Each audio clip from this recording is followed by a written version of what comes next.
Hello, Filter Free Amerika listeners. Welcome back to the Filter Free Amerika podcast. I am so happy you guys are here. I'm happy I'm here. I'm happy we are here together. Another kind of long episode here, so let me hurry up and get this episode set up and kick it off. The guest this episode is a repeat guest who's I brought back on because of simply popular demand. His first appearance was released on November 2nd, 2018. Yeah. And it is still today one of the top 10 most downloaded episodes of the Filter Free Amerika podcast. Now, if you haven't heard that one yet, I definitely suggest you probably listen to that November 2nd, 2018 episode first, just because I think it sets up a little bit of more, the foundation of who this guest is, and it may make this one a little clearer for you. But I don't know, do what you want. It's a kind of a free country, whatever. All right, let me introduce this guest, okay? I like to refer to him as the master of muff, the guru of gash, the sultan of snatch, and of course, the prince of poontang. That's right, Mr. Teebie Smalls. Now, if you don't know who Teebie Smalls is, Teebie is a hardcore sex therapist and, of course, also an anal sex advocate. And he joins me once again to share some of his many sexual adventures. Adventures including stories about the strip club, some smelly pussy stories, and even a cum fart impression. That's right, a cum fart impression. You're not going to get that on too many other podcasts. Not Rogan, not WTF. You're not going to get that anywhere else. Fucking cum fart impressions right here, Filter Free Amerika. But that's not all, right? It's not all. Because we end this episode with emails from Filter Free Amerika listeners, that's you, asking Teebie Smalls sex-related advice questions. I put up a post on the Facebook, and I got some amazing questions. You guys did a phenomenal job of adding a little bit more content to this episode, and I truly appreciate it. Real fast before we get going here, before we kick it off, let me mention the sponsor of the podcast, the one and only sponsor of the Filter Free Amerika podcast, simplewebsite.us. Simplewebsite.us. That is the place that you need to turn to if you need help building a Squarespace website, right? Everybody knows Squarespace. It's supposed to be designed as a website builder that's easy to use. But it's not easy for everybody, myself included, right? If you're one of those people, if you're like me, and you have problems with the computer stuff, right? Go to simplewebsite.us. That's what I did. I couldn't figure it out. I had problems building my website. I told them, hey, look, this is what I need. They put it together quickly, efficiently, perfectly, better than I could even have imagined it, especially imagining it as something that I did because I suck on this stuff. But it turned out perfect. So please go to filterfreeamerica.com, filterfreeamerica.com, America misspelled with the letter K intentionally, and check out the website that they have built for me there. And then you go to simplewebsite.us to get your website built, or if you just need a little bit of help, maybe you've built a website and you've got it mostly done and you just have one or two things you want some help on, they'll be more than happy to do that for you too, right? What else? Oh yeah, even if you are able to build your website on your own, you don't need anybody's help whatsoever because you're so fucking badass, right? Still go to simplewebsite.us and check out their free tips and tricks that you can use for, as the name implies, motherfuckers, free, right? Yeah, they just throw some information up there to make your Squarespace website building even easier, because that's how fucking awesome they are over there at simplewebsite.us. One more thing of a piece of self-promotion. Please go stream my stand-up comedy album, neck tattoos and GEDs, or the secret to my success. You can find it on Apple Music, Google Play, Pandora, Spotify, and all the other streaming music comedy platforms. It's on all those places. Neck tattoos and GEDs are the secret to my success. I appreciate that. The little tiny amounts of money that I get paid for every stream goes right back into this podcast. So I appreciate that. All right. Is there anything else I need to leave out? Make sure you're subscribing. Make sure you've liked the Filter Free Amerika podcast Facebook page. We're on the Twitters where you can find links to all that shit. Just go to the filterfreeamerica.com. Find links to all the social media, but make sure you're subscribed. Make sure you get left ratings and reviews, especially you iTunes users. You guys have been doing a really good job. I've been getting more reviews and more ratings. I really appreciate that. Keep up the good work. It's definitely helpful for helping spread the word of the Filter Free Amerika podcast. Cum fart. You're going to hear a cum fart impression. Okay, let's kick off this episode. Let's get it going. I made this another simple title because I wanted it to be linked to the original episode.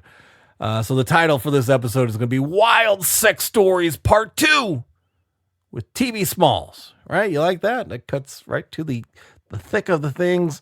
Cum fart impression. A fucking cum fart impression. I should be charging for this podcast. I swear I should, but no. Promised you I'm never going to do it. All right, here we go. Let's kick it off.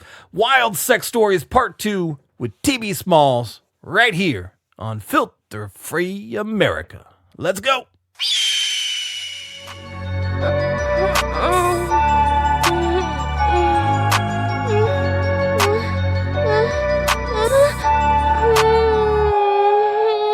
What do you say I take you home and eat your pussy? Yeah, right there. Do you see what happens when you fuck a stranger in the ass? Right there. Gouge out your eyeballs and skull fuck you! Oh God, I'm gonna come.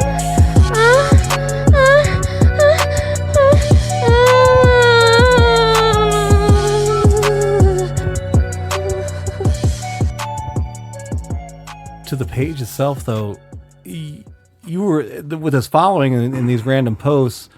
People started kind of latching on to the character, and you were like, you even had people asking you for advice and things like that, and trying to find out who you were and what you were into, and as far as your sex escapades, right? Yeah. Escapades, excuse me. So I was fortunate enough to be involved with, a good friend of ours that knows a lot of people, and I think that had to be one of the bigger parts of my success, because even after my first one or even 2 pages got deleted, I got kicked off a couple of times and I lost all 1,000 friends. It's not like you can just open it up and just pop, they're all back on there. Exactly. No, you got to go back and start all over again from zero. Right. And be like, hey, I just got booted again. Can Yeah, you if you never send me got all booted, these- you probably would have been up to 10,000 by then. Yeah. I probably would have a movie in the makings already.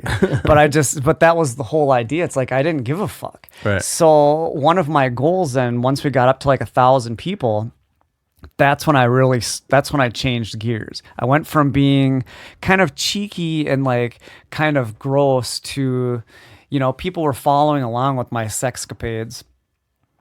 But I still, at those beginning years, I still didn't have a whole lot going on yet. It was still more just like direct attack to offend people that were already on there. Right. So I'd see something on TV and be like, hey, you know what?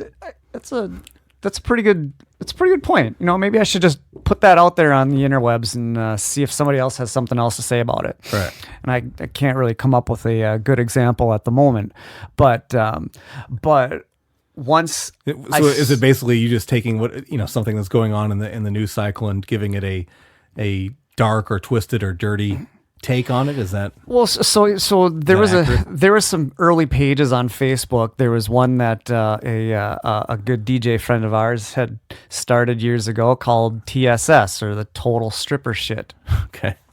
And this was incredible. So like, I found that one of my demographics was strip clubs. Right. I was selling a lot of weed at the Surprise, time. surprise. I was spending a lot of time in strip clubs. I was, a good friend of mine, and DJ St. Joel's just passed away last year. Tony, God rest his soul. He, I was spending a lot of time over there at Dream Girls, slinging lots of dope, and I got lots of stories to tell from that DJ booth.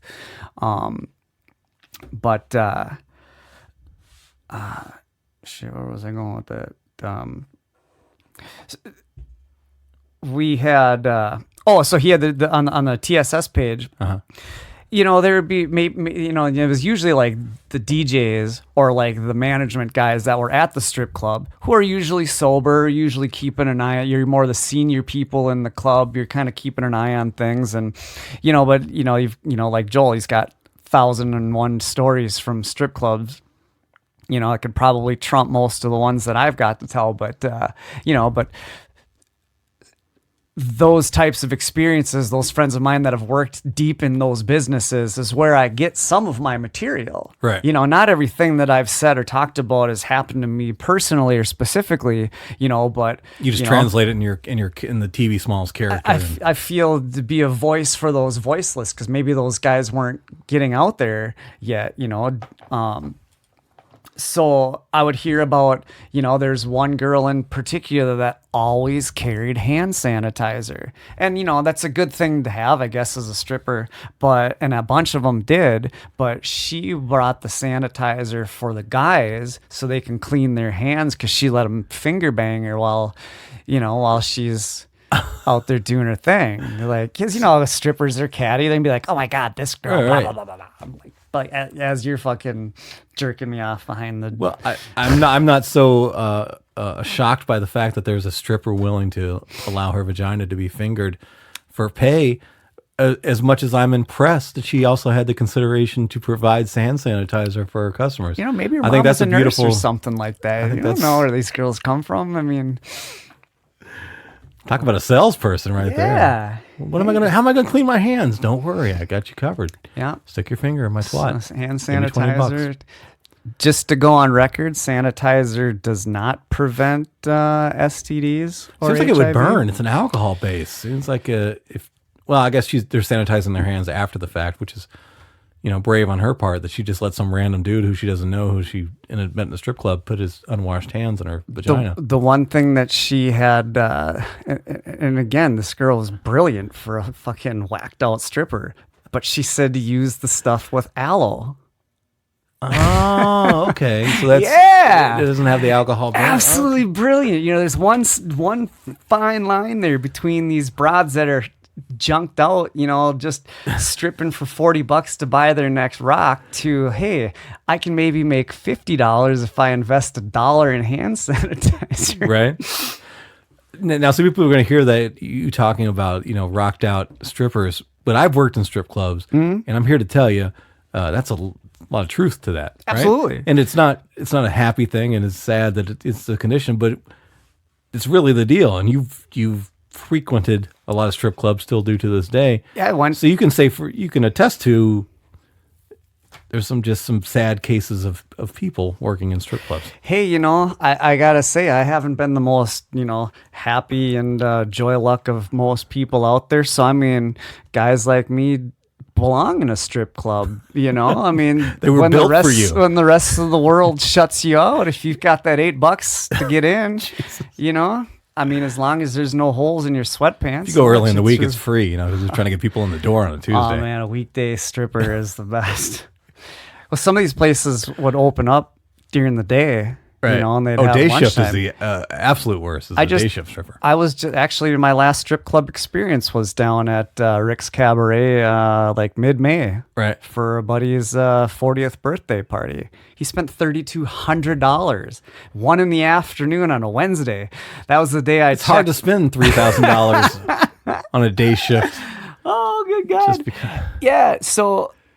you just give us some sympathy tips at that point. One of my best friends from childhood, when we graduated, I went into high-end retail. He went into the military, a highly decorated military officer, sniper, jump instructor. I mean, the guy's incredible.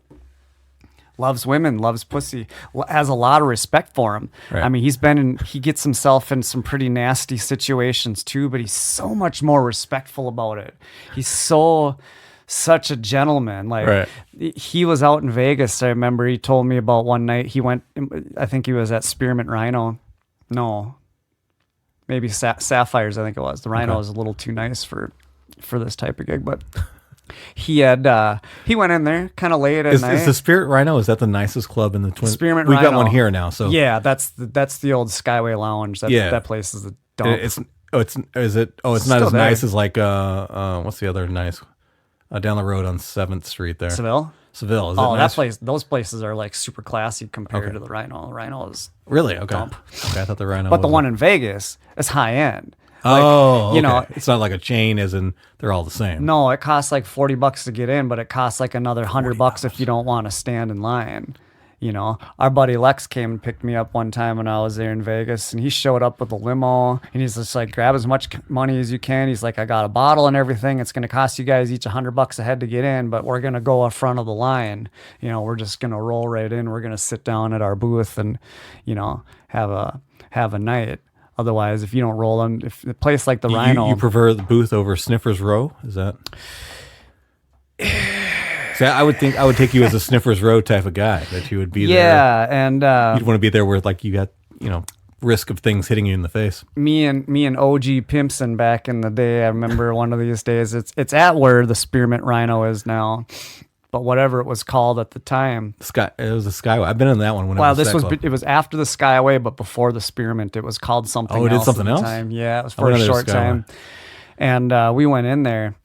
And one of my favorite things to do with dollar bills is to roll them up into a little flower. Okay. You know, I stick your finger in there, and and then you twist the bottom down. Okay. You know, so it just looks like a little rose. And I'd make those, and I'd toss those up. I mean, when I'm on Sniffer's Row, I definitely can't behave myself. Is the problem? That's why I'm better off to sit back.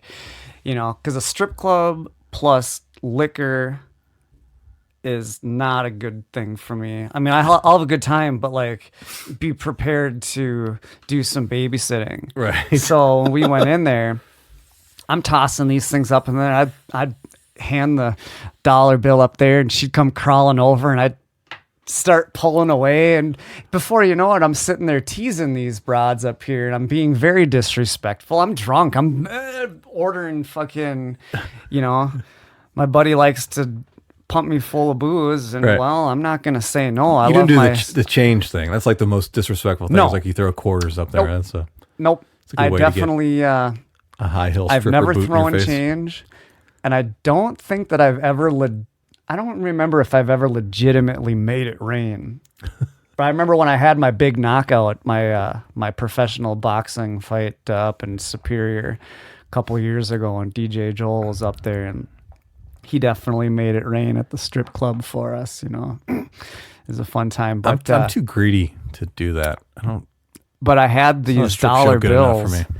and I'd give her a few of them, and she'd come over and they'd be hanging out. But I have this fascination with grabbing hair, so I grabbed onto her because I always want to see if I can pull out the extensions. Right. I've been with a lot of girls and a lot of strippers, and a lot of them like fake hair and fake lashes, and sometimes it's like They want a real man. sometimes that's a an artifact that's left behind, something that I might keep, room tax, but yeah, we got in trouble because I kept pulling on this broad's hair. Right. Got kicked out, Yeah, and that'll got warned happen. a couple times, if you don't stop it, we're going to kick you out. And I'm like, I'm surprised they warned you. Most club, it must have been a shitty club. because it was a most clubs, shitty club, and we were spending some money. So The they're nice like, clubs will kick you out right away. So it's like, those guys are spending $5 at a time. We got to keep them in here. surprisingly, at like a nice strip club like Seville or Rick's Cabaret, I will behave myself, because the talent is usually better there. Right. The competition is usually a little more stiff. So I'm like, this is my spot. This is my It's like going to ground. like an NBA basketball game versus like a kid's high school basketball game. Like, you don't Yeah. give a shit if you get thrown out of the high school Yeah, basketball game. exactly. You want to stay there and watch the So- pros play. Yeah, so that was, but when I was down at Rick's Cabaret just a couple of months ago, I wouldn't say I behaved myself poorly, but I got super smashed. And when my buddy, like I checked in on Facebook, and then all of a sudden Joel comes out of nowhere. I mean, again, this is Wednesday afternoon at 1. Right. Nobody else in the club except for me and my buddy and his friend. And then there was like one guy, kind of like a creep. You know, there's always the one dude sitting up against the back wall. Especially during the day shift. Hands in his pocket, you know, big thick glasses and a backpack. And Not then there tipping was, anybody, but jerking off. drinking pop. Yep. And there's a guy that was, you know, looked like one or two like business guys, you know, because it's right downtown. And Rick's has one of the best lunch buffets in the cities, if anybody. well, doesn't know. yeah, and they so we were actually under the impression of going there for a good lunch. That's what we were gonna do. And we looked at the menu, and there was only like 3 things on it. For some reason, there was a burger, there's a chicken sandwich, and it looked like Oh, they didn't do the buffet anymore? no, well, I don't think it was that they weren't doing it anymore. I think at the time they weren't doing it. So maybe, I don't know if that's like a promotion, but I have been there for lunch before. I've Right. been to a couple of strip clubs for lunch. I thought that was the most amazing, because I never knew of the concept, because I've been to strip clubs before, worked in them before, but I'd never been to one that served like a buffet. That was like the thing, because they're right in the heart of downtown. Mm-hmm. You got people needing to go somewhere on their lunch break, so they put together and I'm not even being funny when I say it was a pretty decent lunch buffet. I mean, meats and with vegetables and everything, and with these salad strip bar. clubs, the club itself doesn't usually own the kitchen. Okay. The kitchen is owned and operated by somebody else who's basically, you're like a food truck inside. You're like inside the subcontracting strip it out club. a little bit. Exactly, because strippers are subcontractors too. They have to pay to work. Right. They pay their stage fee or whatever they call it. I call it garage fee. And they so when you're dating a stripper, I don't want anybody to think this is us knocking women specifically, because dude strippers are just as shitty as fucking horrible and I just stuff don't too. know any. I wish I Right. did. It's just your experiences, yeah. But yeah, they the lunches. So they have they pay, like if you've ever dated a stripper, and if you've got plans to go and do something, they're usually the first ones to. They have the easiest job to be able to call in sick. Right. As long as you have the $60 to pay, they're like, well, you're on the schedule, so you owe $60 this day. Show up and pay your $60 and Right. go home. We don't care. You're paying to be here, to be an employee. Right. You have that, so you have they're that not- spot, so you got to owe us that. You're obligated to that much of it. Yep. Exactly. So, that's why, and when you spend a lot of time selling dope at a strip club, you get to know a lot of the girls there, especially the ones that have been there for a while. But, usually, it's a pretty good turnover. But, you kind of learn the culture, and they're like, hey, it's kind of slow. I already made $100. Let's go downstairs to Sneaky Pete's and have some drinks or whatever. And, so that seems. What's the most, I guess, or how far sexually have you gone in a strip club?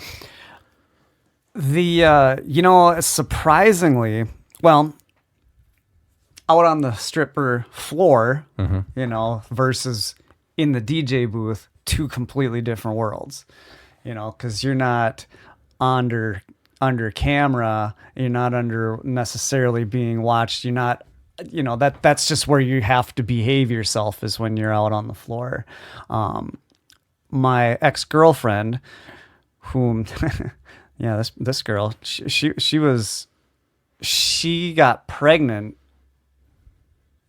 while she was stripping. And she got. Wait, she conceived a child on her shift? That's the worst $60 she ever spent in her life. I had to pay $60. I had to come to work, and I got pregnant. This shit sucks. Should have used the sanitizer with the aloe, I guess. Now with Baby Stopper. Well, but so she worked for a law firm, got laid off, needed a job, went to amateur night, won, So many sad stories start this way. I got laid off from my job. And this girl is such a heart. She was such a sweetheart. A stripper with a heart of gold. That's kind of my. Wait, she worked at a law firm. So was that her character on stage? Was she like Linda, the lawyer, when she went on stage? Did she strip out of her briefs? She was Lola. She was Lola. She was Lola. 5 foot, 100 pounds, no tits, long fake blonde hair. Oh man, she's awesome. Loved coke, loved weed, loved whiskey. All together, mixed in one glass. Oh god. All right, yeah. That was fun 3 months. Right. But this girl had the world's worst smelling vagina. And I don't, and I might have talked about this before. At the end of this sucks episode, because that's one of the questions from people, because just so you guys who's listening, I post on Facebook soliciting questions to ask Teebie about. Definitely. And one of the ones is about vagina odor. So okay. you're actually I have a lot to say about that. we'll end the episode with those. But not a lot of action as to doing anything about it, other than I had to break up with her. Okay. Had to blame the 50-mile drive on. Right. But I have to drive 50 miles to you, and your vagina smells like it's been walking for 50 miles. Yeah, I'm going to call that one a pass. It's too bad. And again, not insulting to women, because I'm not going to offer up a lady a smelly dick. I'm not going to do it. I had talked to a couple of girls about it, and they had said something really encouraging, like, oh, like maybe her pH was off. I'm like, this ain't a fucking swimming pool. This is a dirty stripper that I met downtown. Excuse me, ma'am. I gotta put my test strip into your fucking vagina, so I can see if you're an acceptable level. Get on the line with Prep. I bury my right face now and tell them we got a new idea for a new product. pH strips for vaginas. Right. Oh, this poor girl. See, the funny thing is that the first night or two that I banged her, I didn't notice it. And maybe I gave it to her. Did you not notice it, or did you not know where the odor was coming from? Like, did you step in some shit? No. I smell it somewhere. Where is that? Where does that smell come from? This was definitely. It took me a little while to get to the bottom of it. Right. To figure it out. But it definitely, was definitely. That's a coming pretty from her. distinctive odor, man. I don't know. So what would happen is she would be let's say we were completely naked, not doing anything, it'd be fine, right. Completely unbeknownst. But well, if you're just laying still, then the gash is kind of closed, so it makes like a hermetic seal to keep the odor within. It must have been, because once we got that's going, by God's design. God designed that vagina to keep odors contained. It must have been something in the juices itself, because once the juices started flowing, because I noticed that it was I banged her in the shower quite a bit. And was that like a hint to her? No, I just hey, let's go have sex in the shower, the thing where you wash your vagina. You know that place? I have this thing with having sex in bathrooms, and whether if it's on a toilet or in a toilet or in a shower or. What's the nastiest bathroom you've ever had sex in?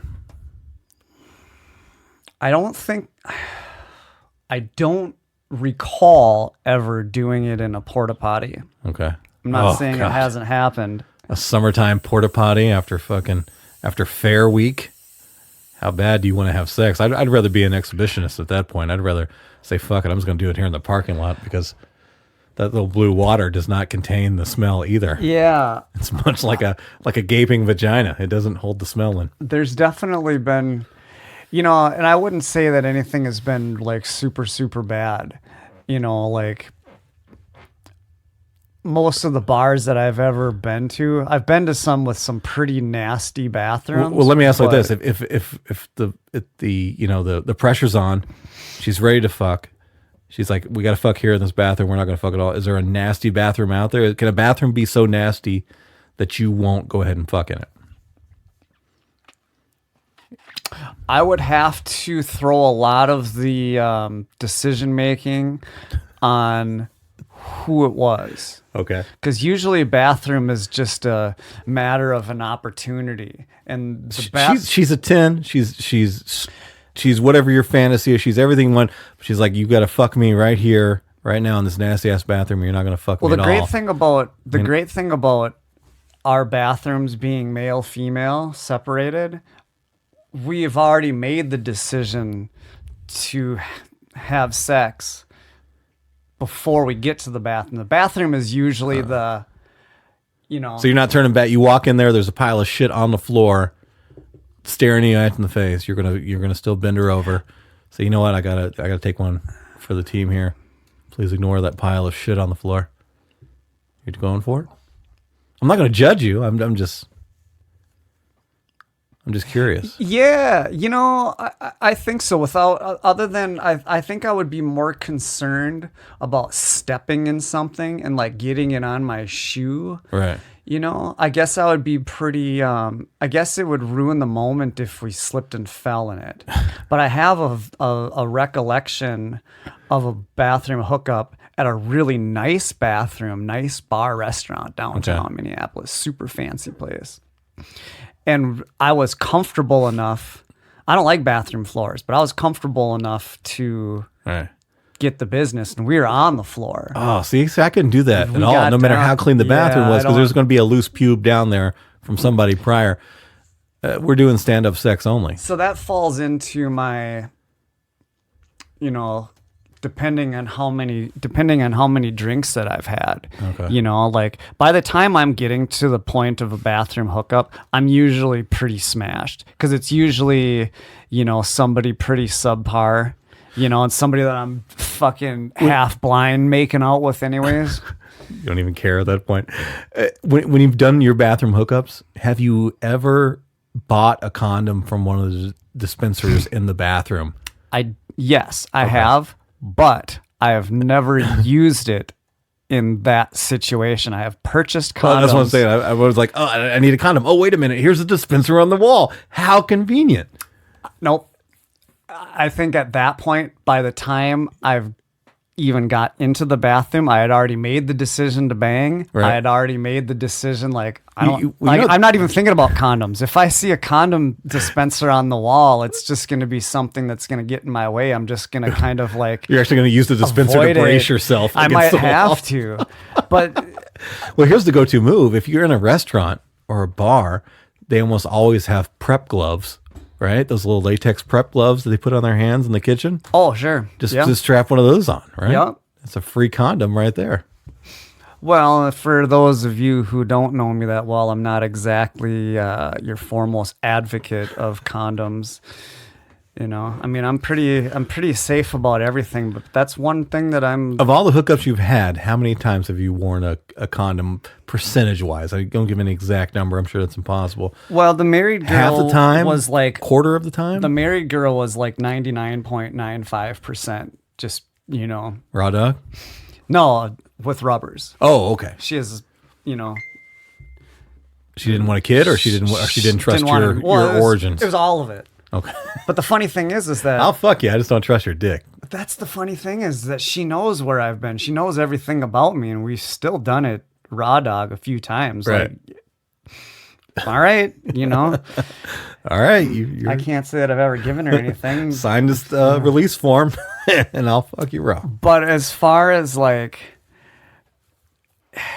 yeah, I want to say like, actually, I didn't, you know, when I lost my virginity, we didn't have a condom. This was we were still Same. at the point of 9th grade sex of hand jobs and finger banging. Right. You know, like the first. I mean, this was. I'm not for kids getting pregnant at a young teenage age or anything like that. But the very first time you fuck, you got to feel it, right? I did. Not by choice. It was just the situation. You know, we didn't have that forethought in there. But I'm really glad that the first feeling, I got to feel pussy flesh to flesh the first time. I was. That's probably not a good advice. I lost my flower at the tender age of 18. You know, again, kind of a late bloomer with everything. You know, I grew up as a little brother I was and actually the so same, forth. 19 actually, I think. But the girl that I was with was 16. She was Catholic. She was. She went to a private Catholic girls' school. Her dad was a deacon in their church. Right. They were also pilots, you know, and like military type of stuff. And she was a twin. I mean, this was awesome. She Like a was stunning, she had a like twin perfect sister. twin? Not a- yeah. Her and her sister were twins, and Identical was the word I was looking for. but her best friend and my best friend were dating, so that's how we met. Okay. And they had been screwing for probably a couple of months now, and my buddy's girlfriend, she was already much more experienced even before him. So she knew about how to give blowjobs and all that stuff. So, and her and I were pretty tight. So we would The first talk. girl I ever, this is how much experience the first girl I ever had with sex with. I was 19. She was 18 or 17, getting ready to turn 18, or maybe I was 18, getting ready to turn 19, somewhere in there. But she had her first kid at 12 years old. Second kid at 13 years old. Oh, snap. So, yeah, I met there was a girl that I went to high school, or I grew up with, like elementary, and then the switch over into junior high, there was a year that she was gone. And it's just one of those things that when where I come from, the people that were in my preschool and kindergarten class were in my graduating class, by the time we got to 800 people or whatever it was. But like I grew up with the same people my whole life, so like when you go your first 10 years of knowing somebody, our last names were similar or close in alphabet, so your lockers are together, you're in classes, you're like, oh, where did she go? And then all of a sudden she comes back. Well, same thing. Well, alphabetically, like because your names are so close together, she's obligated to have sex with you just because the alphabet dictates that. Yeah, so like this so then me and Jules, we were, screwing around for, like this relationship only lasted like 5 or 6 months at the most anyways. But, the first 2 months it was still just, again, 9th grade sex. But she was horny though. Like she was into it. She wanted to do it all the time. And I didn't pressure her or nothing like that. But she, she finally gave in. And I think I'd been talking to her and I's mutual friend a little bit. So, and her friend Rachel is kind of trying to get us to, to swerve. And so she kind of helped, kind of nudge her along. But yeah, I remember she went down on me, put it in her mouth, took it all the way down, came back up, and that was it. Looked at me and smiled. Wait a minute. So did she think she was doing it?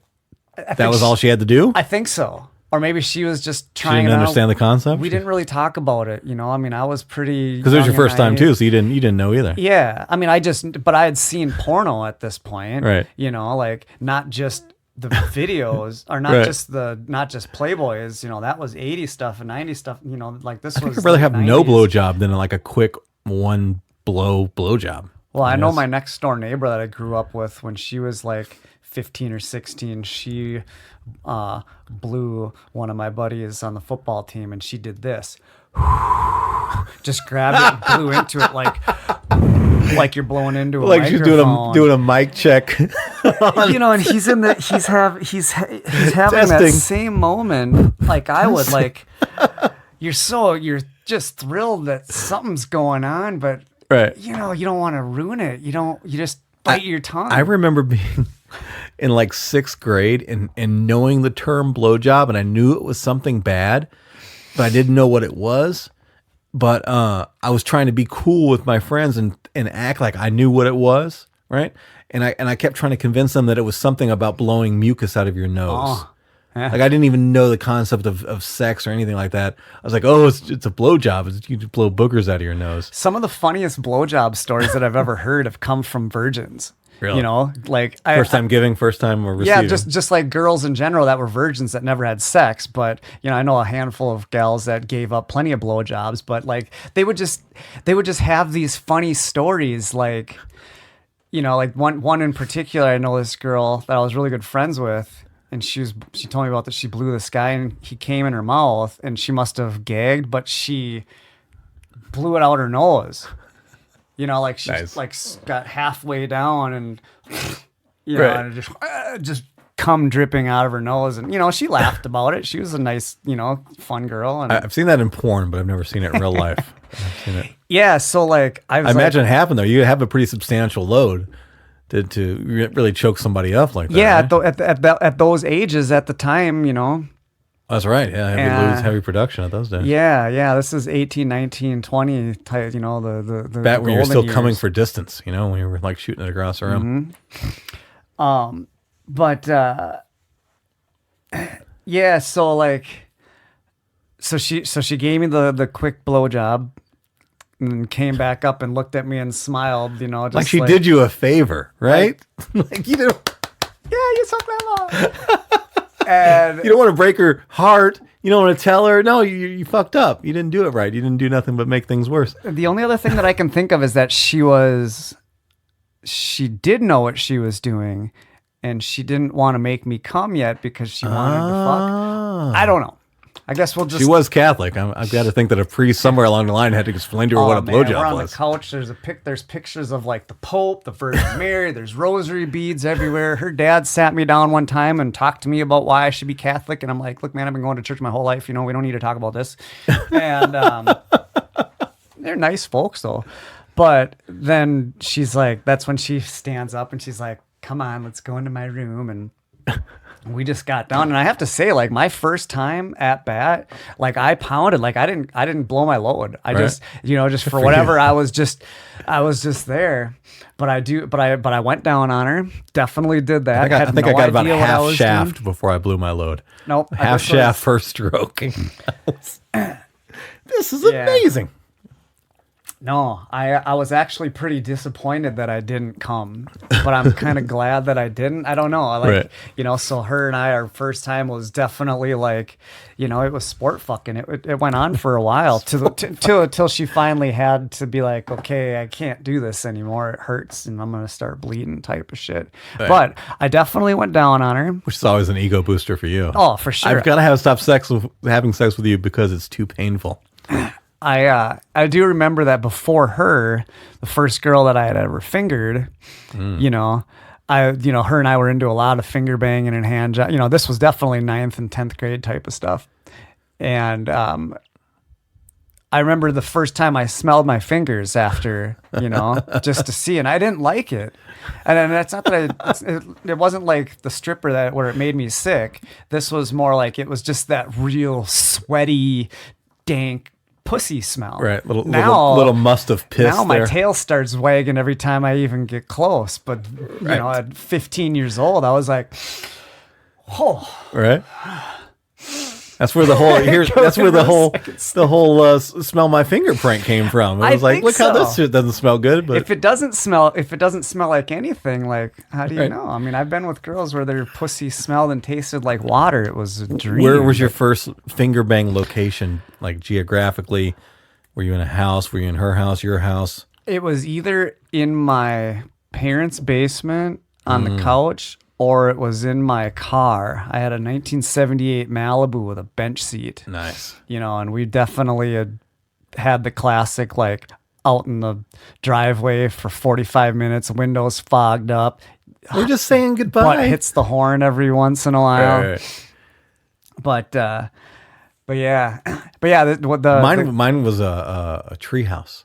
Oh, okay. I was like 12 in that range, 11, 12. And the neighbor girl, she was about the same age as me, and we used to hang out all the time. She was very tomboy, but when we get up in the treehouse, she like changed from tomboy to like wanted to show each other our parts. Like, here's my pussy. Yeah. Let me see what you got. That kind of thing. Like, not really doing anything, but we did work up to the point where she was like touching, like grabbing it with her fingers, my dick, and then I was trying to stick my finger in there. Like, I don't know. I could have been fingering her asshole for all I know at that point. You don't know. At that point, you don't even know that it's on the bottom, not the front. Right. You don't even know. It's like, you're like, how do they get in there from behind? like, pick a hole. I don't understand the mechanics of it.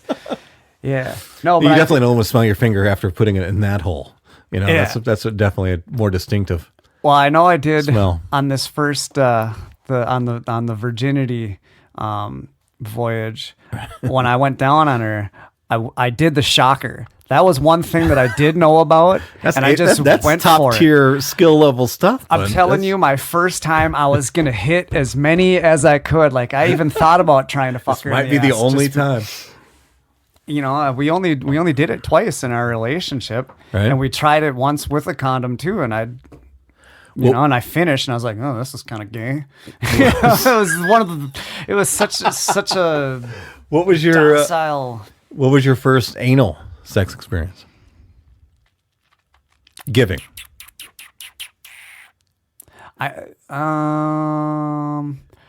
I want to say, okay, oh yeah. So this was one of those years that I was living with all those tall college basketball players. I was working at a bar. I was working at Majors in Albertville. Right. Shout out. It's not there anymore. Different bar, but you know, the stigma's still the same. Right. I've heard a lot of stories about that. Oh, that place is that place is phenomenal. That'll definitely go down in history for me. Right. But I was living in Champlin, you know, I bartended on Saturday nights and my roommates had like 9 to 5 jobs. So they were out somewhere else, at some other bar. And they brought a couple of girls back home and just a couple people doing some stuff by the time I got home. It was 2-3 o'clock in the morning. And by the time I showed up, it was right at the end where everybody was just kind of starting to disassemble and go off to their respective corners. I had 4 roommates at the time, a couple that owned the house, and then 2 other. And they all played basketball together. You know, so I come home. I'm not drunk, but I'm not sober. You know, I'd been shots at the bar while I was working. After work, drink, smoke some herb on the way home. Come home, find whatever half-drank bottle is sitting on the ledge. Well, then after about, let's say, a half hour or so, everybody's gone, and there's this one girl who's still just sitting there, and she's smashed. Like, she's not really doing anything. I mean, she's conscious, she's awake, she's sitting up. Right. But she's just like, oh, where did everybody go? Right. So then, you know, me, the good Christian boy that I am, you know, kept her company, offered her a drink. We smoked some weed, and then we just walked out into the garage because she wanted to smoke a cigarette. Came back in. This is 3-4 o'clock in the morning. Everybody else is gone, gone to their respective rooms or whatnot. And she's still there, and I'm just like, I don't even know this broad's name. I know nothing about her. I don't know where she came from, and she just kind of latched on. She just decided, okay, well, I'm staying with this guy tonight.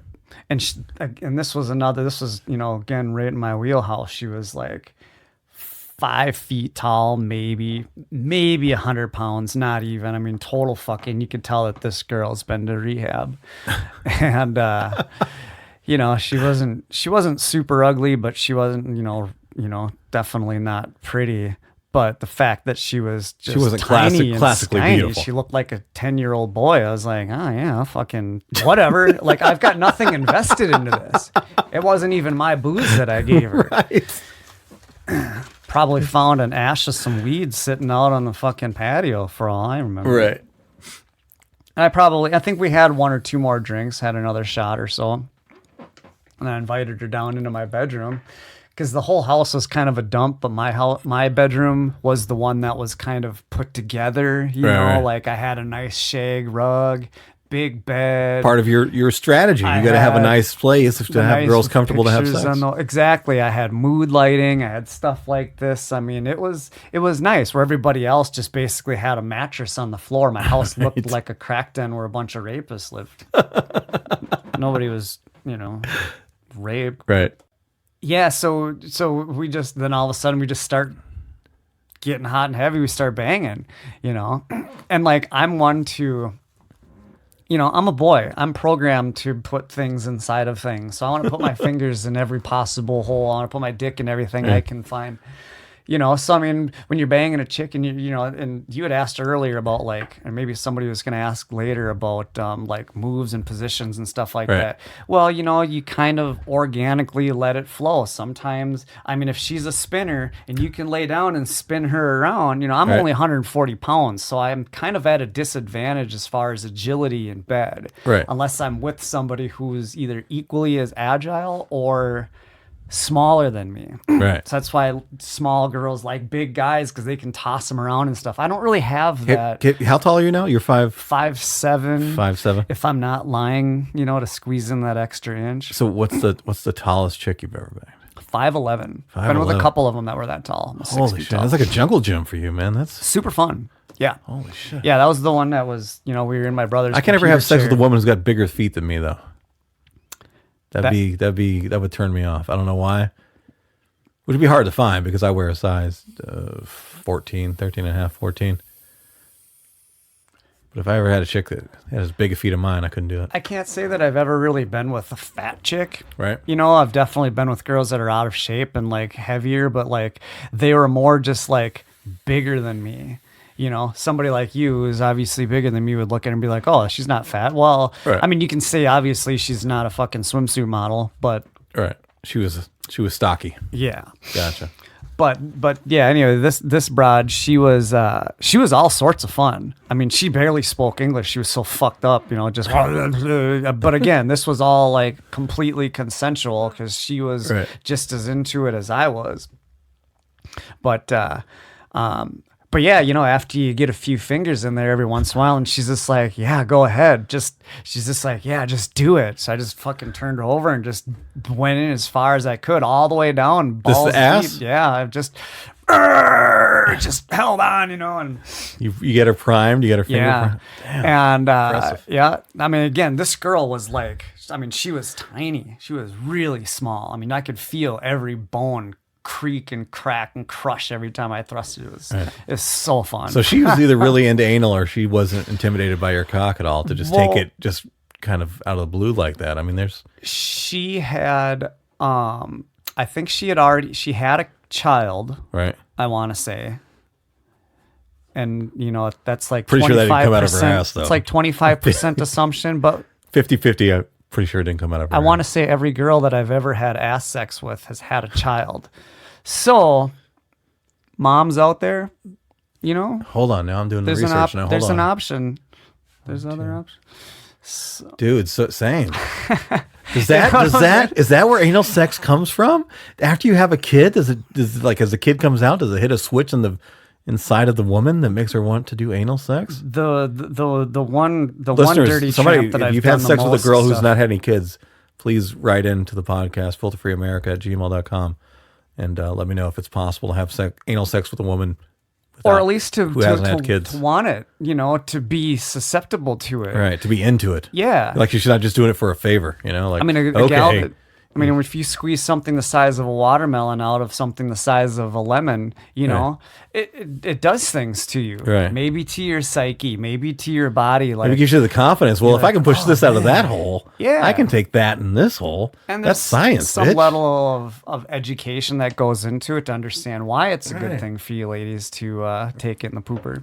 Is there some medical benefits to Well, it? and Let me Nikki- know. I just need more excuses to Nikki make. Glasser is she's a comedian. She loves anal sex. She'll talk about it all the time. Right. You know, I imagine somebody like Amy Schumer does too. And these aren't girls that are just. Well, I don't know. being I don't know funny if their or being material is shocked. 100% true. Like, I tell a joke about masturbating in a Tesla, and I don't own a Tesla. So Yeah.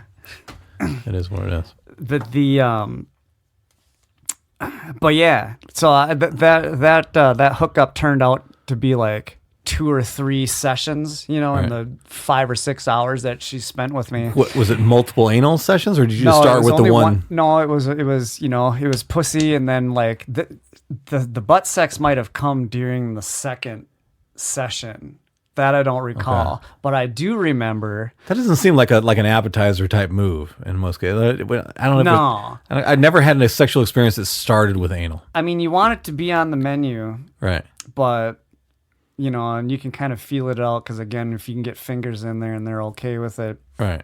It's like after salad entree. Then it's a different like a dessert. discussion every time. Yeah. Depending on the person, the situation, even girls that you've been with, they're like, yeah, maybe not tonight, or I'm not gonna do it. Right. But there's been a few that I've been with that are really into it, and it's, you know, actually there was the one gal, and she makes multiple debuts in these stories. I have a theory about anal sex, though, why women don't do it. I think it has a lot to do with diet, you know, because the American diet is so bad. Oh, sure. I think they're not confident in the firmness of their stool.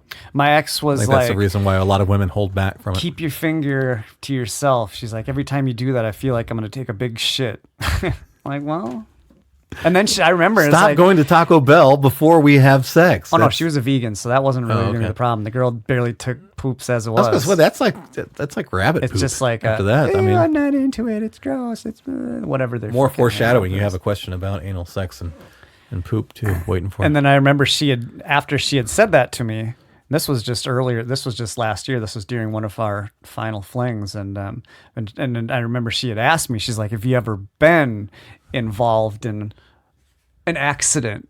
You know, a pooping a poop accident. Yeah, and the short answer is yes.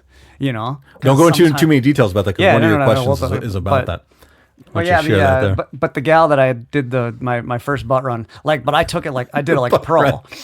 You know, I mean, I've been watching porno my whole life, so I mean, I knew this is what I've been training for. You know, I knew to just spit in the hand and just, I mean, at this point, at 4 a.m, a girl has been drinking and smoking all night is dry. Dude, the first time I saw a porn of somebody spit on a pussy or spit on a hand, it was mind blowing to me because it's like, you can do that.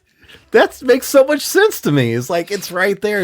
You don't have to go get lube. You just fucking spit. If you do a study and if you watch any movies that was a game changer when I saw that, man. If you watch any movies, just like regular films that have rape scenes or forced sex type of scenes, you always see the spit in the hand first and then on the dick. See, that seems like an amateur rapist if that's the case, because it's like, here's some more of my DNA, you know? It's like, it is, yeah. Yeah, go big or go home. These are jokes, folks. These are not, no one's advocating for rape. These are just jokes. But, you know, whatever the situation is, you are going to encounter some dryness. Right. And that's when, you better hope that you're not cotton mouthing at the same time, because there's nothing worse than trying to get a mouthful of spit and you got to lift because it felt dry. And I've had that experience where you smoke weed all night or something, and you try to go down on a chick who's also dry, and it's like fucking your sandpaper going together, like a cat licking you. You're like pouring some Pepsi on it, try to get it some kind of moisture somewhere. So on our third and final round with this chick, and I hadn't kicked her out yet because I was like, you know what? I think I probably got one more in me after rest. And I remember I had her. I was probably sitting somehow on the ground. We were off of my bed. Right. She was like sitting on me, kind of in that spider position, I guess, you know. Mm-hmm. And because she was so light, and I just had so much energy, and I was just like bang, bang, bang, bang, bang, bang, bang, bang. And I remember she just gushed everywhere. I mean, squirted? Yeah, there was probably a good amount of pee in there. Shit, too. I thought this was going to be like a Hershey shit on you. This was clear, you know, type of the good stuff. This was the good stuff. This was what was supposed to happen. There was definitely no. I mean, the Don Perignon of pussy. Well, here's the thing: this girl was probably a crack whore and hadn't eaten in 3 days. Okay. So to go back to your comment about preparation, you know, and diet. Right. Well, if you're a crack whore and you don't eat, you don't have to worry about that. So what is the? There's not a lot of poop coming out of you at that time. No, exactly. So you play that as one of the factors. You know, that's like it's like a factor when you're gambling. You know, like.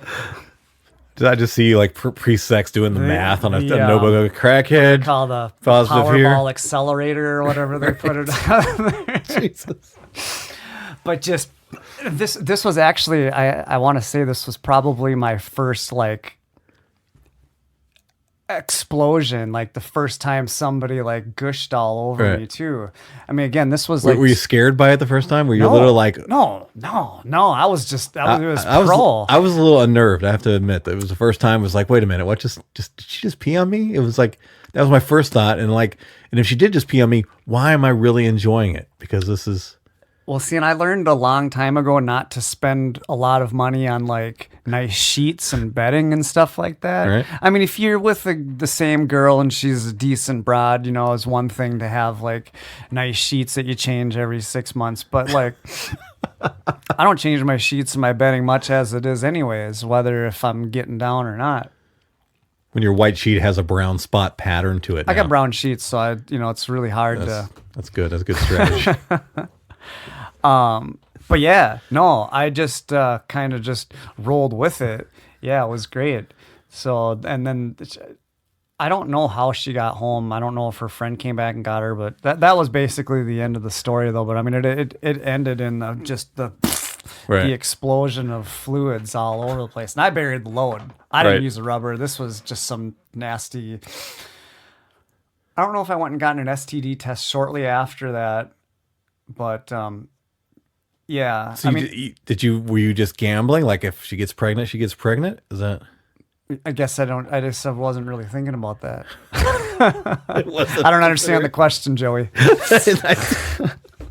It wasn't on the checklist prior to having anal sex. Yeah. No, I mean, again, I'd just gotten off work. I was still in my work clothes covered in booze and fucking sludge from behind the bar. I wasn't exactly in any shape to be banging anybody either. I mean, that's what she was into. Yeah. She likes the scent of a bar back. Most of her senses were turned off at the moment, I think, and she was just like in her pure, like, primal type of stage there. I mean, it was... Right. Yeah, she knew what she was doing, you know. I mean, right. You guys are both adults. High-fived at the end of the night, sent her home. And as long as both people said okay and everybody was happy in the end, who cares, I guess. Right? I mean, that's... Yeah, because I was kind of in the middle of a good run, too. Like, you know, I was living with, you know, all these guys. We had parties all the time, so there was constantly, you know, people coming over and... You know, is there of all your success and accomplishments in the sex game, is there anything that you haven't achieved yet, like something that you're trying to still land as far as a sexual experience? Well, I would say, I guess I wouldn't mind actually like hooking up with a black chick. You never dated a black chick? Well, never banged or had sex with? I got my first, I think we talked about this last time, maybe. I got my first hooker out in Vegas. It was Final Four last year. You know, and the Final Four weekend, was that also, what else was going on there? I think the Wild were in town. We went to that game. But Final Four weekend is like the biggest betting weekend of the year in Las Vegas, so there's just an influx of millions of people, and right. So I was held. It's hard even to find a prostitute at that time because they're always booked. You know, it's like there's. Well, that was the thing. You know, I'm like, well, where are you know? Whenever I'm not looking for them, I used to live in Vegas. I mean, I've spent a lot of time there, but I never got hookers. I never had any reason to. I mean, honestly, I went out enough, and I was a bartender there. Like, I got laid plenty. That wasn't really the issue. I eventually did it. Would you date a hooker? A girl who, like, she came home and she was your girlfriend, but then she went to work and her work was other dicks. Would you do that? So it's not much different than dating a stripper, I would imagine, right. Or a porn star. Yeah. I honestly believe... I think it's closer to porn star. I dated a gal who used to do one-on-ones, is what she would call them. She was a stripper. But then she also had an ad in the city pages. Right. And she would go... That's code for, I'll fuck you for $150. I guess so. And I was bartending at the Marriott over in Roseville. And I was like, hey, why don't you come down to the bar? I said, I work until 8 or 9 o'clock or whatever, and we'll go out afterwards. And I was going to give her the address. She's like, oh, no, I know where that place is. I used to do one-on-ones there all the time. I'm like, oh, sweet. You know, and I didn't really think much of it. I was just like, this girl's hot and we're going to go out. That was really as far as I got my, you know, I didn't care about any other details after that. Right. And then this one time out in Vegas, and this was probably, it was when I got my first STD, and it probably could have been one of 3 girls that weekend. And what was your first? I think we talked about this last time, but what was your... Well, I went in actually for this. I went in for a checkup, right? And I had this condition on my dick called molluscum, which isn't an STD. It's something that you can get more or less from being like sweaty, you know, or sexually active if you have a lot of sex. So the guy, the doctor actually said overusage was the term, which is flattering. Oh. Yeah, it could have been beaten off a lot. Say the name again. What's the name of it? Molluscum. See, that sounds kind of dirty. Mollusk, like like mollusk. Right. Molluscum. Molluscum. ESCUM. It's a sexy sounding word. It is. How'd you get that? And it's fucking like, too much. And it's actually more related to acne, I guess, is what he said. You know, which makes it sound way less cool at that point. Yeah, you got fucking zits on your dick, basically. Yeah. Because but it wasn't as like mollusca is basically like when an athlete tears their ACL, it's a kind of sports related injury. Mollusca is like a porn star related injury. Yeah, exactly. That's what I know. Hey, you're just using your dick too much, man. Take what it is. a day off, Right?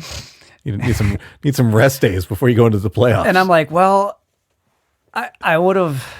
And I was living in Vegas, and all these situations kind of happened towards the end, and then I moved back shortly after, back to Minneapolis, and I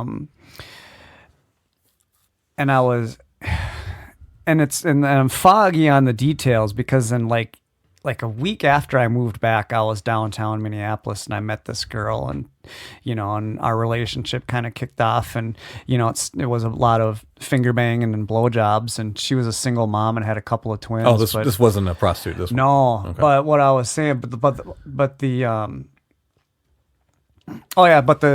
of the gals that I think that I got my STD from was a prostitute, just not working that night. I went to Coyote Ugly with my brother on her off hours. Yeah, and I met this girl at the bar, and she just kind of latched on to me and kind of hung out with me the rest of the night. Which is strange because I think if you fuck dudes for a living, that you're on your off night, you might not want to take the vagina out for a spin. Dude, this was a Thursday night. This was the week of SEMA. Okay, the car Vegas. show. Yeah. So my brother and a bunch of his buddies were down there with a few cars, and I was actually installing this guy's sound system in the parking lot of SEMA like 2 days before the show. Anyway, but yeah, we were all out of Coyote Ugly. It was a busy night, Thursday. I mean, wall to wall people, and I just walked over and started talking to this girl that was by herself. And she was really, really attractive. I mean, still up there, like one of the hotter girls that I've been with. And, small enough to be able to hook up in the front seat of a regular cab, mid-sized truck. And, but, yeah, and the reason why I kind of put these dots together is because it was just kind of sketchy as far as like where she was staying and who she was, what she was doing in town. Like, and she used the word manager a few times, but she said she was a stripper, but I don't really recall seeing or hearing of her going to any of the clubs while she was in town. Right. And she was kind of sketchy about when she had to be back and where I dropped her off at. And I'm like, well, where is this dude that you came with? I'm like, well, whatever, I'm not gonna like be like, oh, I'm a wolf and I'm gonna try and get you. Like, oh, you're already talking. There's some other dude that you're here with. I'm just here. I just live here in town. I'll take you around. I'll show you the Teebie Smalls date on the strip. Right. We'll hit a couple of bars. We'll watch the water fountain show at the Bellagio, and had a really nice night. Got a bottle of champagne. Went into Caesar's Palace. Sat down at a bar. It was a great night. Went up to the Pinnacle. Banged in the front seat. She got cream all over my fucking green turtleneck sweater. I was like, I had to throw it away. It was like a red and white streak. Like she had to wipe herself. I'm pretty sure she bled a little bit too, and she came all over the place. I mean, yeah, man. She definitely had forensics everywhere. Right. In my, so I was thinking that maybe she was probably the one of the dirtiest of the three towards the end that I was with, and none of them I used rubbers with. So, who the hell knows? But just the way that she was talking about, and the way that she was kind of secretive about she wouldn't give up too many details. And it's like, oh, okay, I've been a salesman and a bullshitter my whole life. Like if you're just not giving up details, there's something going on there. Something in the background.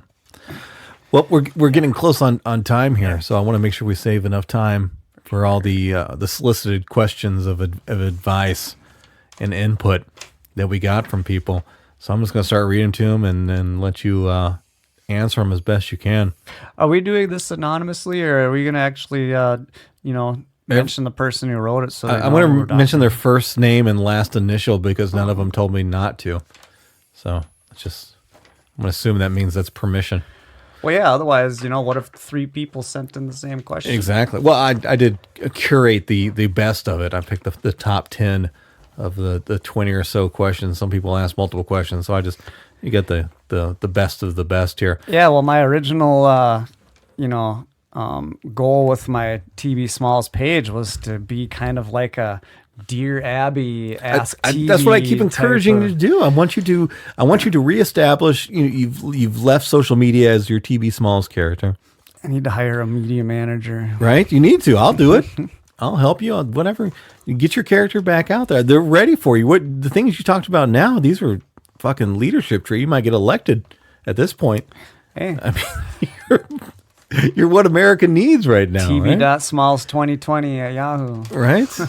We should get on to it, man. You could have these questions sent directly to you all the time. You just be, people. Sometimes these people need answers like at the moment of sex or something. I'm 41 years old right now, and you could just like have people Trump call your is phone. in office, and he's like 72 or 73. I could do the next 30 years in politics. Right. That could put me. I'm over 35, and I was born in this country. I'm a registered voter. That's all it takes. What else do you need to be president? Right. Nothing else, apparently. You've also had sex with hookers, so Oh my God, I'm all about pussy grabbing. you're as qualified as that guy, right? I think you're in it's better like- shape than he is. Like, too, it's so like that's- Floyd Mayweather says, Trump's a real man for pussy grabbing. That's his thing, that sounds like Mayweather. All right, first one is from Cask R. Let me have it. Is PrEP helping or is it making other STDs worse? PrEP is as the I guess the process of pre-treating, where the word PrEP comes from, possible STDs with medication. Is or it like whatever. it's like a vaccine, it sounds like. Kinda. I mean, just because you get like people say that if you get a vaccine, you're not going to get smallpox. Right. Well, what if you didn't get vaccinated, but you still didn't get smallpox? We don't really know if that's working.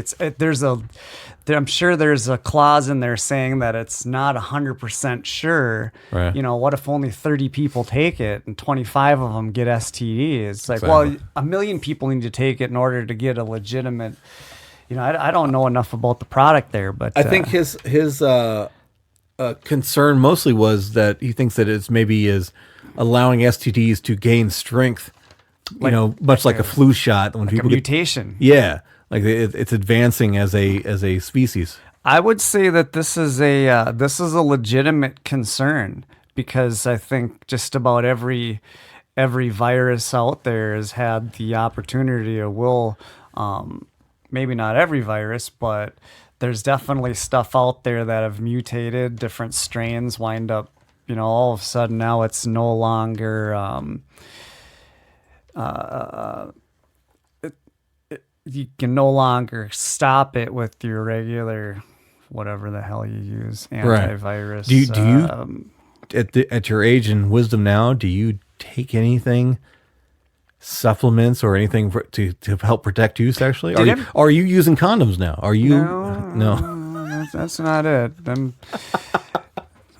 I'll still not use a rubber every opportunity that I can. Right. My concern has never really been STDs.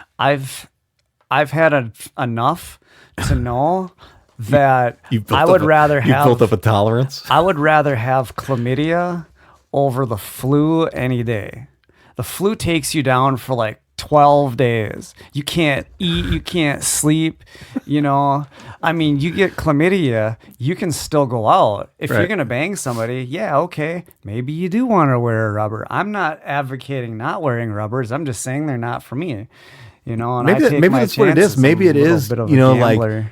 like snake venom. They like snake handlers. They say that if they give themselves just a little bit of venom, they can build up a tolerance like to a it. microdose. Right. Yeah. So maybe you're building up a tolerance to chlamydia, yeah, and herpes and whatever. Maybe I've gotten it enough times that I just don't. It just doesn't show up the symptoms. My first STD that I got, I didn't even go in for an STD test. They just happened. Mm-hmm. I had them look at something, but they did the test and they're like, well, you have chlamydia. And I'm like, I show no symptoms of that as far as I knew. Well, chlamydia has a asymptomatic version, which most females can carry because they don't show the signs of it. You know what I'm saying? Like, for the most part, as far as what I've been telling, and the guys obviously won't sell it, but or they won't show it. Right.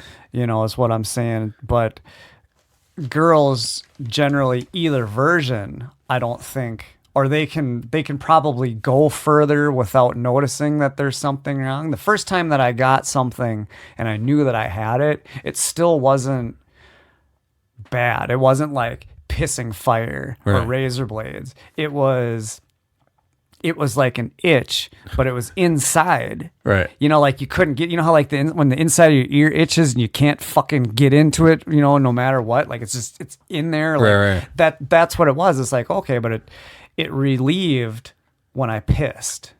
Okay. I'm like, so I thought maybe I just got some dirt in there. I don't know. Again, this is just my naivety of like, well, you know, I'd have I used some kind of catch screen. Yeah. Some kind of sieve. Something just got in there. I don't know. Maybe I went swimming. I have no idea. And then it went on for enough time where I finally was just like, you know, this is itching a little bit more. Maybe I should go in. I have been with, you know, a dirty broad. Is that like a backwoods medicine type trick? If you go swimming right after having sex with somebody who has a possible STD, does the chlorine kill crabs and disinfect the body? That's an urban myth. Is it? Okay. And I'm pretty sure that the conception that led to my first abortion took place in my parents' hot tub. Really?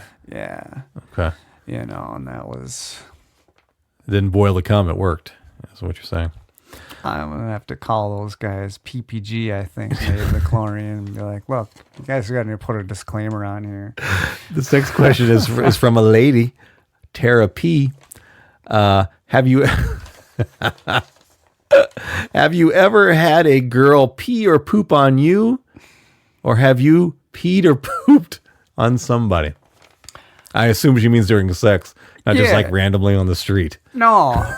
Nope, I can't say, and it's not because I It's a great wouldn't question. want to or wouldn't welcome it. Just the opportunity hasn't arisen. It hasn't been there yet. And it's weird. Like I've been with some real whores, but they're pretty conservative still. Like there could be a girl out that's just going out there getting banged in the pussy left and right, you know, sucking dick, but won't do anything else. Probably won't even take her shirt off during sex. She's not going to advance not to advance to pooping on your chest. Yeah. Yeah, but I've definitely, you know, been involved, you know, piss has definitely been a part of it. Right.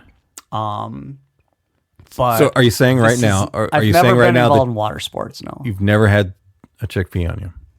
I don't think so. You don't know what you're missing. No. That's what showers are made for. Yeah. Well, see now that now peeing in the shower, that's a little different situation, but like, and I think people are maybe more you know, afraid of getting it everywhere else. They're not afraid of getting it on me. Like if that's what showers in hotel rooms are for, because if I could get hosed you don't have to worry down about who and cleans not it have up to worry afterwards. about getting it on the floor or the bed, right? Fine. You just got to tip a little bit. Well, okay.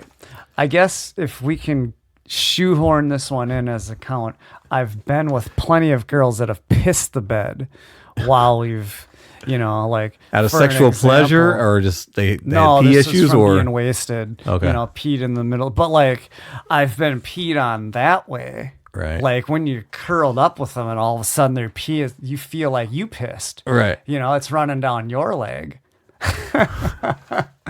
But no, I've never had the opportunity. Do you jump up? Do you jump up and say, "Hey, you're pissing on me, wake up," or do you just like, "Okay, I'm just gonna hold her while she pees on me"? It's kind of, well, because if you just sit there and hold it, it means you enjoy it. This particular situation, this was my ex-fiance, and we were at a wedding in a hotel, and we got kicked out actually, but later on, but like there was two beds in the room, and we were in the one bed. And when she peed, I just kind of slipped over into the next bed. And you left her in the piss bed? Oh, yeah, I didn't want to wake her up. Well, she might pee on you again too. But yeah, I've definitely encountered pee. I've encountered poop since I'm an anal advocate. That Do you have a more specific question about that too? So that's coming up. This one is from Gary R. This is more of an advice type thing. A really hot 58-year-old woman in my apartment complex wants to fuck me. I'm 27. Should I? And are there any issues to look out for with old pussy? There's a few things I have to say about that. Yeah. Well, this is a legitimate loaded question that I have a good amount of advice for. Older women, there's something to be said about them. They like to screw. Right. As I get older, I get more of an affinity for an older woman. I guess that's just natural. There's for anybody who's a fan of or familiar with Rodney Carrington, he's got a great song called "I Love Older Women." Okay, I don't think I've heard of it, but I know who Rodney is. Yeah. And it's just all about 18, 19, they're too young, 21, they're fun, but not done yet. Oh, yeah, I've heard that song. They're divorced and hate men. By 42, they love to screw, type of stuff. I like older women. How about you? Oh, that's a great song. So yes, they're all about it is Right. the thing. They're probably more horny than you are. They're going to be much more aggressive. Chances are they're probably established and have a decent house, nice and comfortable bed. That's almost to 30 sleep years in. difference. 58, 27. We're talking snacks and juices and fluids in the refrigerator.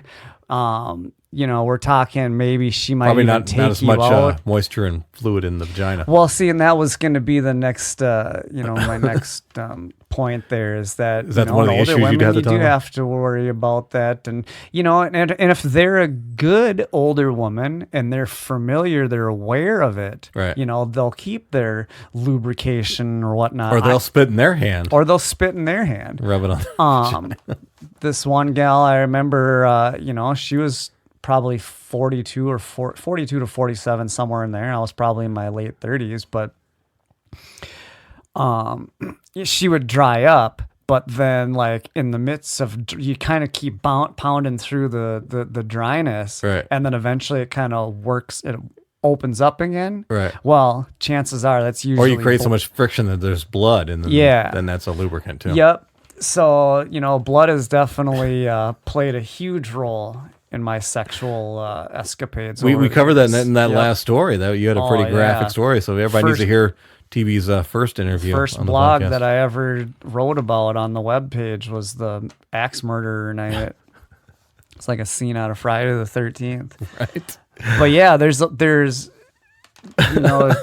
takeaway is that there's way more positives than negatives when dealing with an older woman. Right. Unless, you're shallow like me and you can't handle, the flabby arms, the skinny. Dude, there's some banging 50-plus-year-old women now. There's Absolutely. that are fucking in better shape than some Absolutely. 20-year-old chicks right now. Absolutely. He doesn't say one way or the other. agree. I wish Gary R would have gave a better description of her. Yeah, Send a yeah. picture. But, I'm also an opportunist, my friend, and I'm always going to be one to say, get the business. And to go back to being a salesperson, don't ever walk a deal on price. If they're willing to say yes. Yeah, the best thing about having sex with a 58-year-old, What's that? she's not a 59-year-old. Oh, yeah. This next question is from Rick M. It's like they know you. Is it okay to sleep with married women? Well, that's a complicated question. He doesn't give a lot of context there. Is that just yes or no, or is there? What's the parameters? Well, depending on their idea of their marriage, Joey and I were talking about this earlier, and I'm a horny guy, and I'm gonna get the business. And, some people might, I've been with a lot of married women. I've been with a lot of girls in committed relationships. I've been with a lot of girls in new relationships. I seem to be that particular type of person that a married woman would slip with. Right. Because they know I'm going to be a no strings attached type of, they're not going to have the clingy problems like, hey, this guy's just a greaser. He just wants to hook up. The problem is that the married girl almost always falls in love.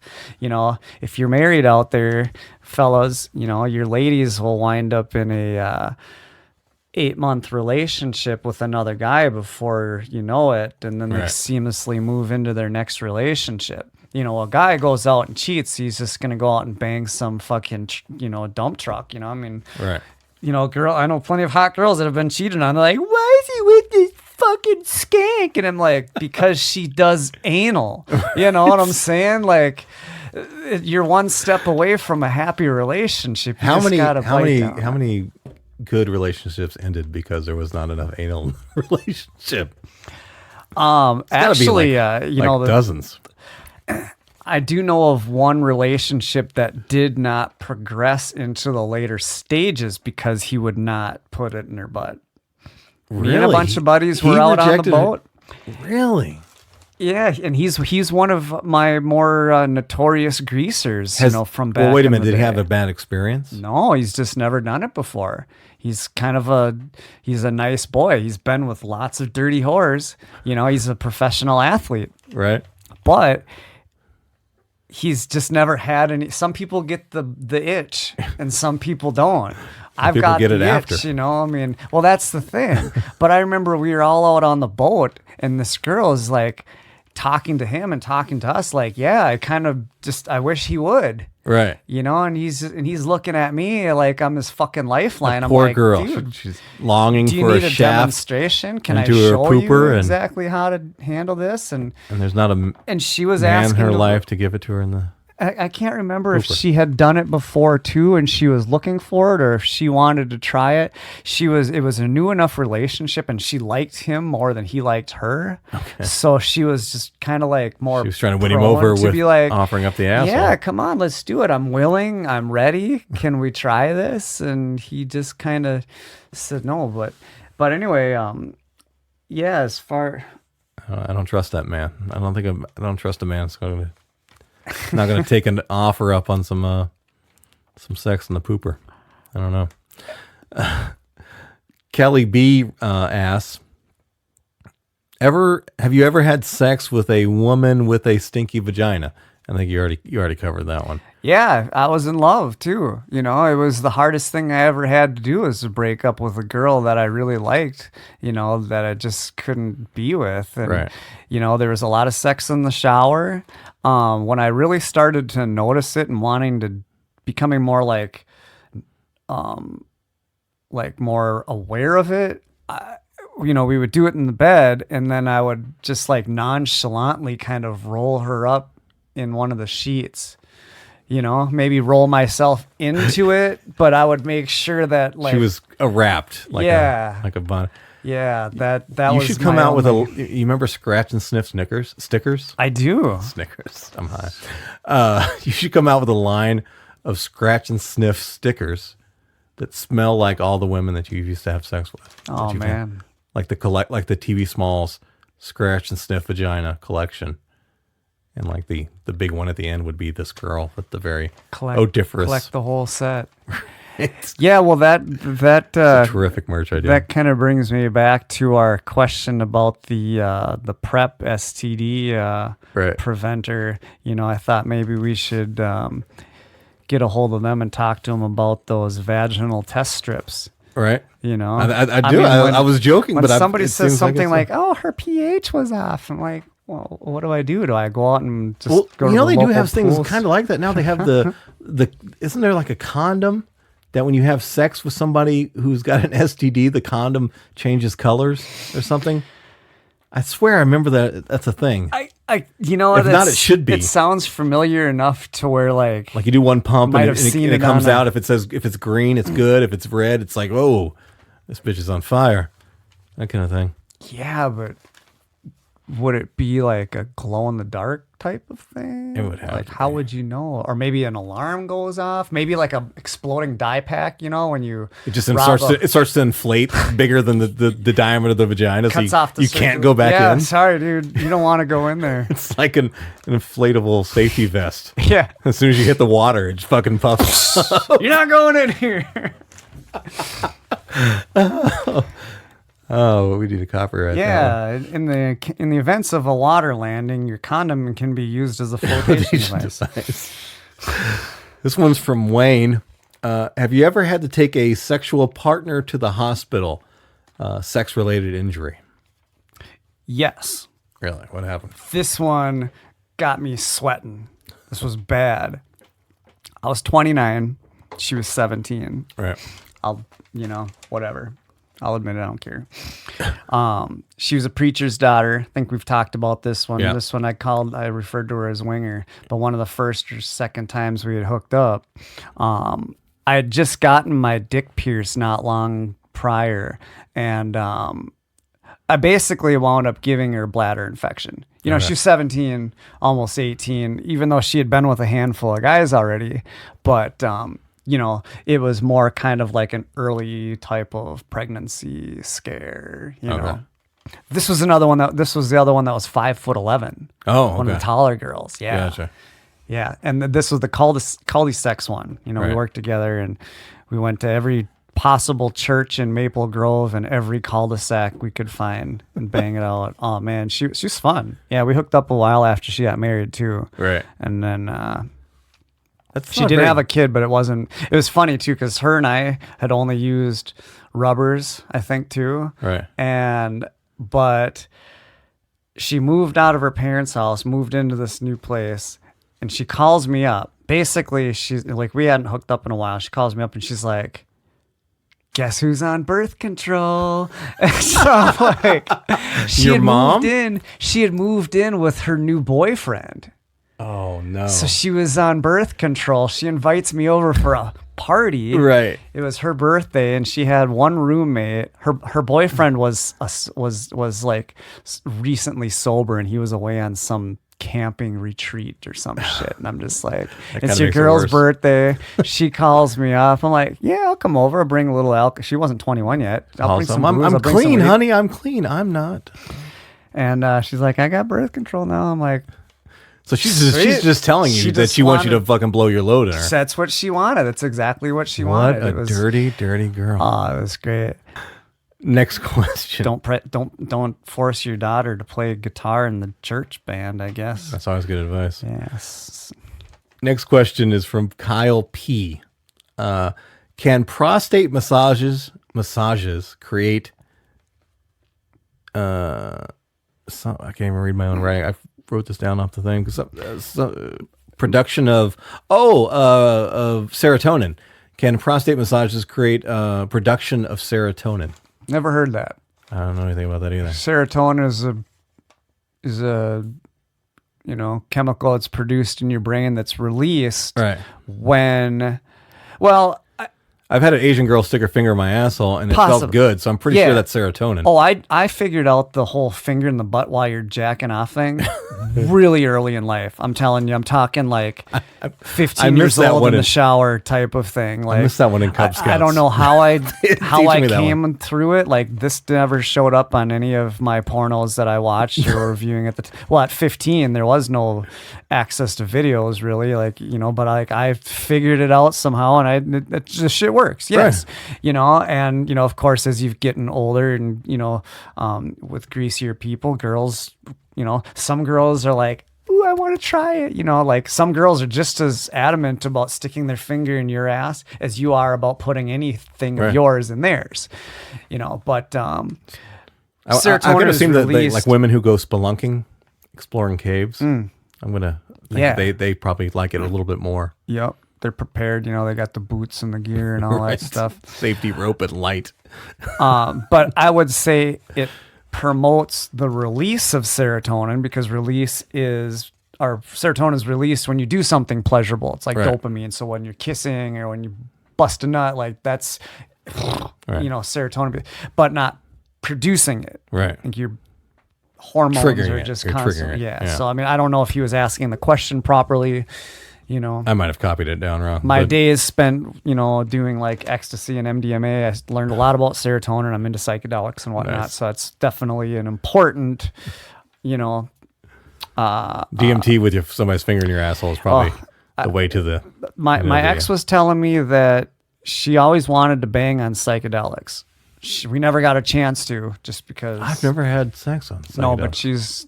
and I want to say I may have. I went through some times in my years when I was really, really greasy and banging a lot of chicks, and I was Right. doing a lot of drugs too. But that was specifically like, oh, we're gonna do acid or mushrooms and like bang in the spirit world. No, I haven't had a chance to really do that yet. 2 more questions. Last one is, or second to last one is from Brian G. and I had to look this one up myself. Matt, have you ever had a sportsman's double?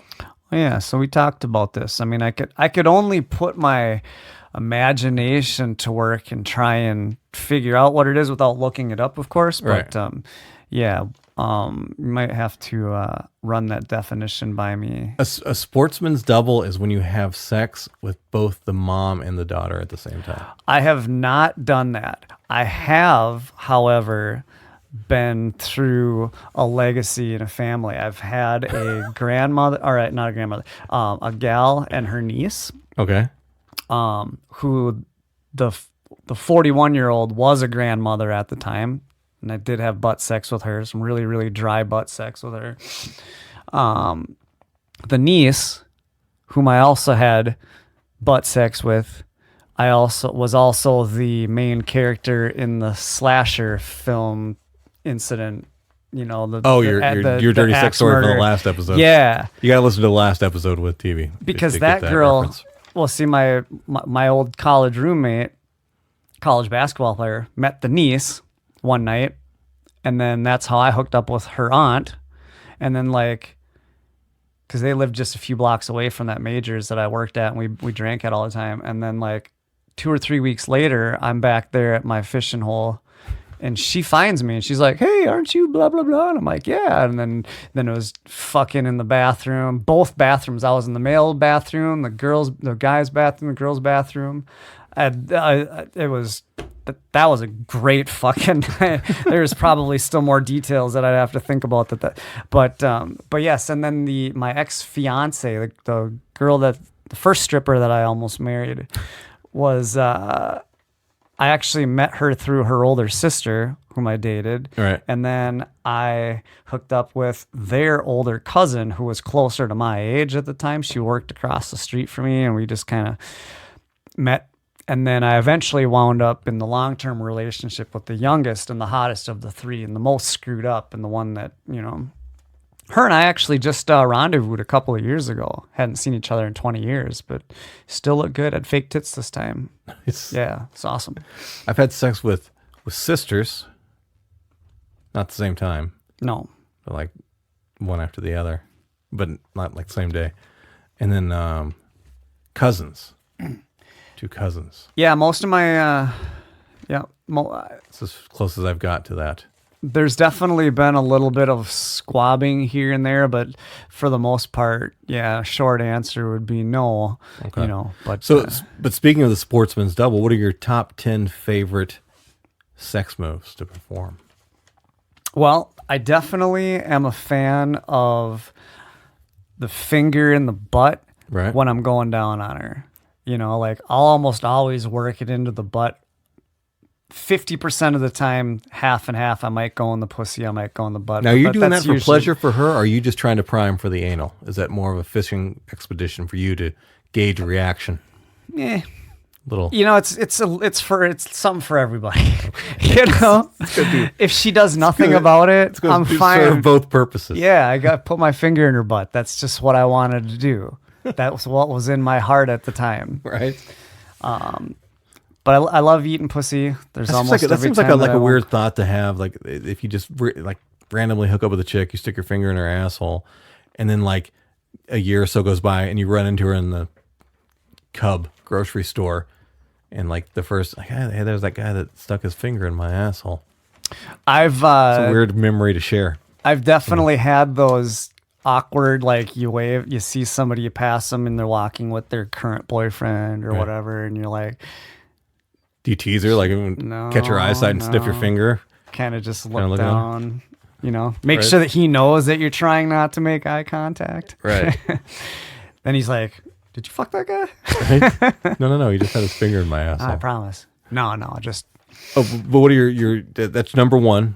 Is that top of your list, or are you going from top to bottom? No, I think I'm just kind of throwing them off, thinking my way through a situation. Right. But as I was saying before, I'm limber, I'm nimble, I'm athletic. I'm definitely one to try everything. I'll be banging her, and I'll be trying to stick my fingers in there too at the same time, just because, or. Well, But I think- like all the different positions. I love porno, and I always did. And I was always like, wow, look at that move. Look at that move. You know, like, Right. Any list has got to have the classic doggy style. I think there's no top list Yep. that's complete because that's such an important move for sex. I'm an ass man, so I love looking at the butt. Right. Some people are titty man, I'm an ass man. That's just so, I'm probably going to have a better, Some conditions demand that you do it doggy style. Yeah. Like you're in some place you only got so much time and you got to jump in a closet. It's definitely something that you're going to want to know how to maneuver. Right. Like you said, in a shower, in a closet, in a small, any type of tight, confined, Right. The beast with two backs. I mean, that term, exists for a reason. Backseat of a car is a great place, Yeah. I mean, some girls don't like it It because might be the most important. It's like the foundational sex move outside of, just regular, what's it called? On your back. missionary. Missionary, yeah. Yeah, I mean, and sometimes it has to do with energy levels. Like sometimes if you're both just so sloppy drunk and you try to get into even a It's dangerous at that yeah, point. yeah. I mean, I've definitely Wrong holes been falling over. I've been injured Somebody before. gets a dick poked in their eye. Somebody loses an eye. When I was living in Vegas, an accidental slip into the butt, I lost my window in my Dodge Dakota. This was my favorite truck in the world. It was lowered, bright yellow Dodge Dakota. Super, super nice truck. Right. But it was only regular cab, 2-seater. I mean, it had the 60-40 split. Mm-hmm. So I had the center console that could flip up, and then I had a whole bench, but the two seats moved individually. Right. Anyway, but I made a big enough bench for somebody like myself and another 100 to 140 pound person. But, sometimes you just have to flip it around to get back at it. It opens up the blood vessels somehow. It does something else. You get the juices kind of working in a different position. You're like, hey, like we've been a doggy for a while. Nothing's happened. Let me flip you around and see if I can get it's all about getting your hooks in. Right. It's like grappling, like jujitsu, and any fighters that are listening. It's a good out there, leverage position. Yeah. It's a good one for traction. And I know I had this gal on her back, and usually I like to have her head kind of propped up between the window and the armrest,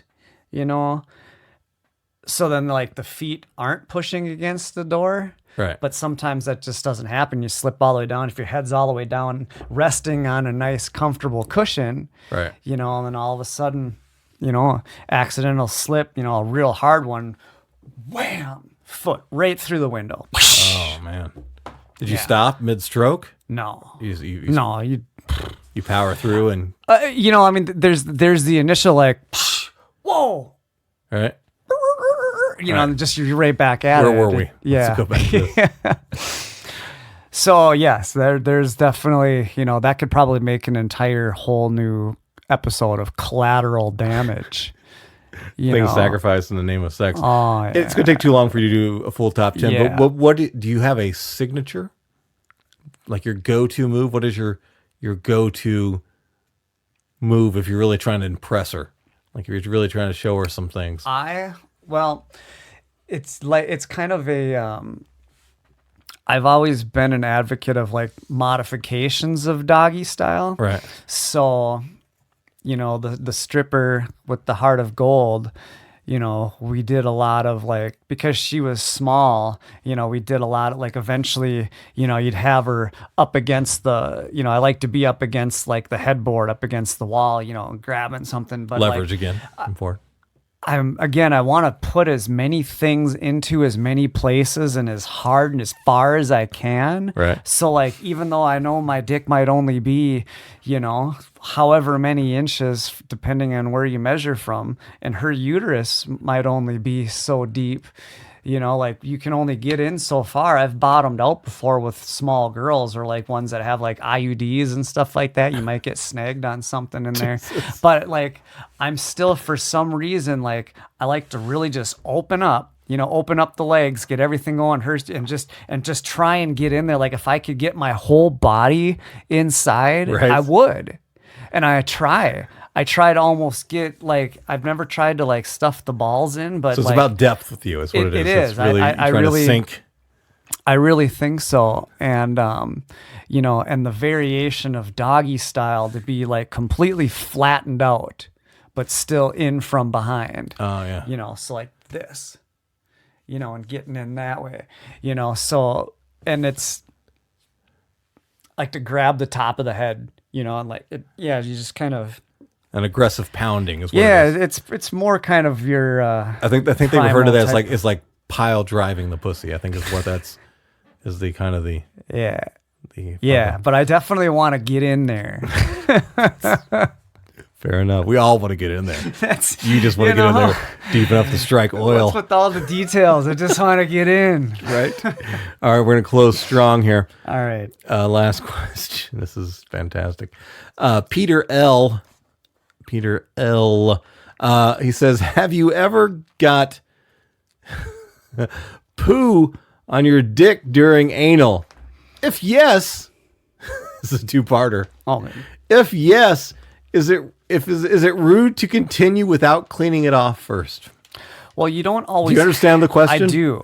You don't always have the opportunity or the option to Love our clean listeners. it off, or nor would you.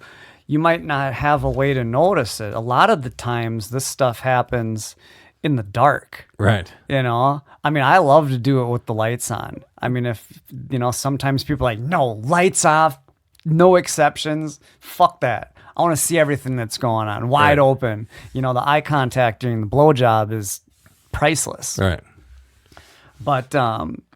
But yes, and for those of you who don't know, who haven't spent much time, is that it does start to smell once you really start get going. It I don't think you can have anal sex without some poo type odor of smell. eventually. And it's not always a bad thing. Right. You know, it can be, and it has been. That usually to me is a sign. Okay, it's done. But now. it's more of like sweat type of, you know, it's more like dirty underwear than anything, you know. Right. But more or less like after you've been working out and maybe itching your ass after a while. But like it's one of those things. It's kind of like somebody who smokes good weed. Right. You know, and if, when you were a kid, you couldn't stand the smell of a skunk. Now you smell a skunk, you're like, who's blazing? Right. You know? Right. So it's the same thing, but with ass, It's an like, association of like, Who's ass fucking? Who's you know, someone's having some ass you sex. might get into it right away and it's okay, but once she kind of loosens up and things kind of start moving around, I mean, right. it definitely doesn't happen. I have not had anybody like shit on me when I've pulled out. Fortunately, the girls that I've been with that have been into butt sex do it, I think, on a more inconsistently consistent basis. They're They kind prepared of just for the, they know Right. what they're getting into. You know, like you definitely don't want to go out for a steak dinner and a bottle of wine and go, you know, blast them in the ass afterwards. It's just, I don't know if that's always a good idea, but I don't know if it's a bad idea either, because I haven't had the experience yet of somebody shitting on me. Right. However, what I do enjoy is a good cum fart in an echoey bathroom, you know, and I have three different situations of that where Can you, you know, you much like a hunter would call an elk? Can you make a cum fart sound? Can you do an impression? Can you give us an idea of what a cum fart would sound like?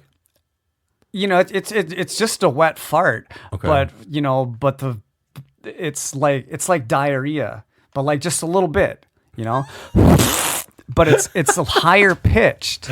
You know what I'm saying? Like, but you can, you know, you don't hear the throaty down like you would when you're taking a dump. Right. This is more like I didn't have to, but it's in there. I'm gonna get it out. Right. It's usually, you know, because obviously You're clearing the pipe. Yeah, I'm not putting, you know, 10 ounces of semen in there. This is usually just a small amount nonetheless, but you know, and they might have a little something else in there.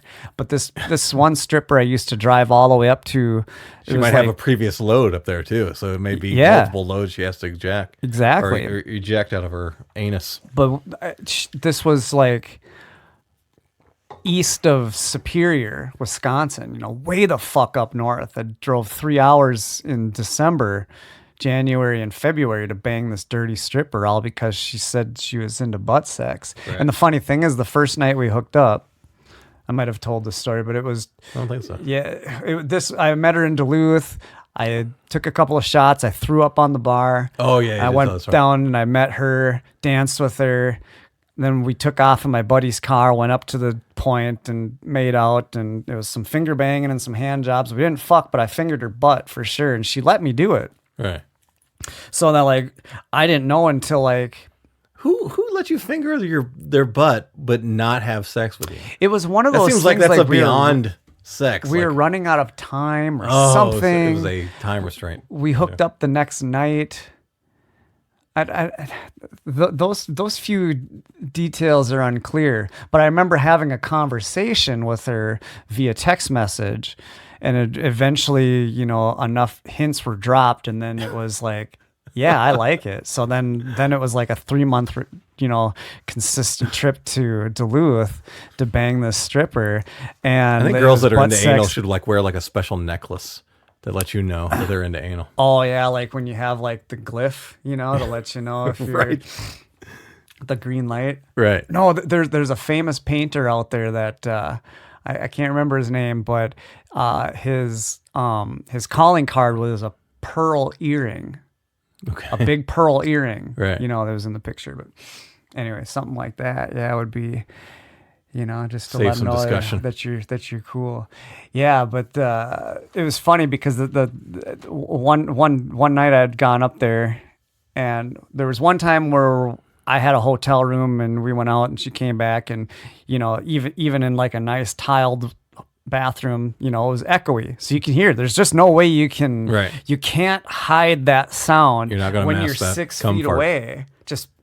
Like, Right. but you got to get it out, you know? So she was, you know. This is another definitely- merch idea for you. You could record one of these ladies passing a cum fart in that kind of environment and get a good recording of it. Then you could sell it as your custom ringtone.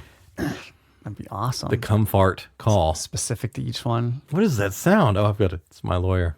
So, and Take then this call. one night we went to, we stayed at her friend's trailer up in Hermantown. And yeah, it's just up the hill from Duluth. And this was a real dumpy fucking tornado bait trailer, Right. you know, made out of tin and everything. Right. And, you know, like the laminate floor, paneling walls. We stayed in this broad's kid's bedroom, Right. you know, and he had like plastic sheets and shit like that. I mean, it was disturbing. A kid must fuck a lot of squirters. Oh my God. That's why it's got the rubber. Yeah, I don't know.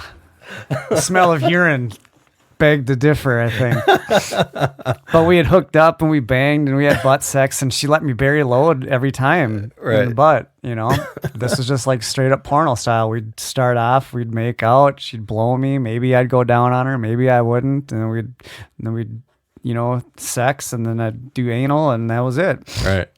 Well, then the next morning I wake up, she's laying there. I just roll over and I start, you know, following her because there's a broad in my bed, and I'm playing with her, and I just roll over, and then I just stick my dick in her ass. Right. She just opened up and she's like, oh, you know, and we just did it, and I just banged it out, and she was loose and kind of lubricated. So I was like, hey, right on. Right. Buried the load, and then I kind of just rolled back over, and a few minutes later she got up and went to the bathroom, and you know, That was it. yeah. She got rid of your load in the She had past to pee. too. She had to pee too, if there's any consolation of that. You know, I mean, it wasn't just. But for the clearly cum it was a fart, cum but fart. Yeah. I had one shitty anal experience, and that was one chick, black chick, Nice. and she had it was like a gross loose stool. Like it was almost immediately like it was my dick was coated in a darker than mustard yellow poo. Oh, yeah. But I did finish till I came. Though. You got to be careful with that so you don't get gangrene. You know? I didn't. It's not like I put my shorts on after that. I went to go wash after that. Oh my God! Yeah, the smell of a shitty she was dick from is. Sandusky, Illinois. Oh, I right remember. on. I thought that was Yeah. a very small town in Illinois. Yeah, she's Yeah, that's definitely a hard stench to get off of. Right. You know, I mean, I don't think it's going to prevent anything, you know? I Right. mean, it's like the pull and pray method. You know, it's like, hey, I didn't bury my load in the vagina, so she's not going to get pregnant, but I could get like gangrene, you know? I kind of feel like I disrespected my dick though a little. Like I felt bad for my dick. You know, I was like, oh, you know. Did you take him out for something nice a couple days later once the smoke cleared? I don't remember that, but I did Nice clean little him treat of thoroughly. ice cream. Made sure he was Stuck your dick in a properly pile of clean. soft serve. Just Something just to take away the pain. All right, we're way too long on this episode. So what's your ending advice for people aspiring to be greasy sex fiends like yourself? What are your go-to advice for them? always, it's your customer always has a yes written on their forehead. You know, it's always yes until they say no. Right, which is important in the game of sex. Yeah, when they you say know, no. I mean, Wayne Gretzky said you miss 100% of the shots you don't take. Right. You know, I mean, that's just, if you're going to play the numbers game, some people are gamblers. I got a Native American friend that plays the same 12 numbers on Keno every single time.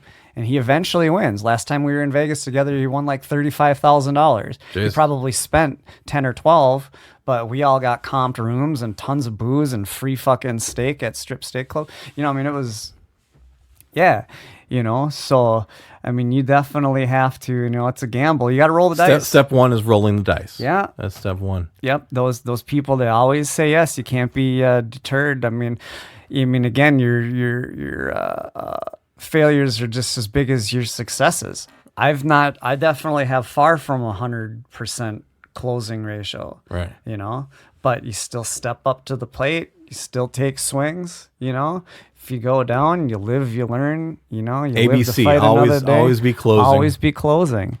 Yeah.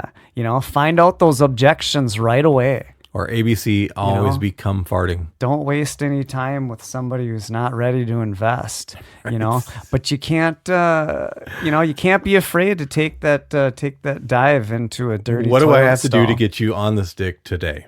What do I That's have to it. do? Yeah. Is it a money thing? Are we talking price? Do you not have enough room in your car? Is it delivery? Can I bring it over for you? You know? What's holding you back from making Yeah. this dick purchase? Yep. TV, as always, it's been a fantastic conversation, and I look forward to the next one as Oh well. man. Peace out. Right on. Holy shit. There we go, right? Did you guys like that episode? Did it induce any erections or moist vaginas?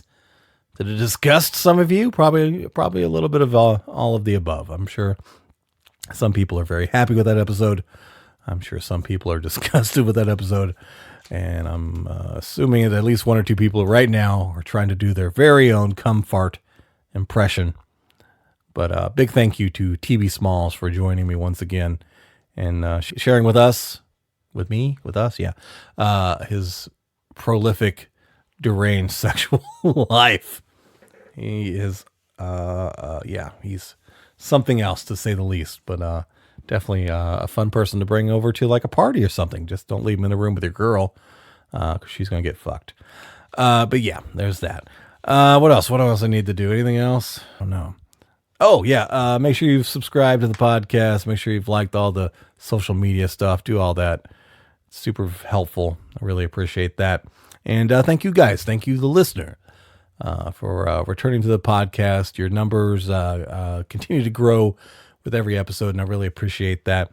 Heads up, I'm definitely going to have another episode out this week. I promise you there will be another episode out this week. So you'll have 2 this week to munch on. So, yeah, hold me to that. Anything else? I think that's it. Okay. Make sure you spade neuter your pets and children. Make sure you keep seeking the truth. Whatever your truth is, if your truth is sexual related or what have you, keep doing all that stuff too. And take care of yourself. Take care of yourself. Love yourselves, everybody. You're all important people. I love you. And everybody in the Filter Free Amerika family loves you too. Okay, so take care of yourselves.